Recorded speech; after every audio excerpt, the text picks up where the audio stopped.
ઉત્તરાયણનો તહેવાર સામે છે ત્યારે ચાઇનીઝ દોરીએ સમગ્ર રાજ્યમાં કાળો કહેર વર્તાવ્યો છે.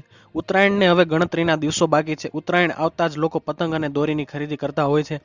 પતંગ રસિયાઓ ઉત્તરાયણને લઈને પતંગ બજારમાંથી ચાઇનીઝ દોરીની ખરીદી કરે છે. ચાઇનીઝ દોરીના અકસ્માતના બનાવો બનતા રહે છે. ચાઇનીઝ દોરીથી જીવલેણ જોખમ રહેલું છે.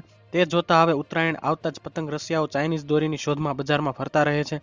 અને અંદરખાને ચાઇનીઝ દોરીનું વેચાણ કરતા વેપારીઓ પણ આવા પતંગ રસિયાઓ શોધે છે.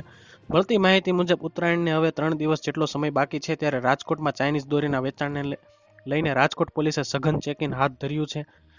સદરમાં આવેલી પતંગ બજારમાં રાજકોટ પોલીસે ચાઇનીઝ દોરીનું ચેકિંગ કર્યું હતું. ચાઇનીઝ દોરી ન વેચવા વેપારીઓને તાકીદ કરવામાં આવી હતી.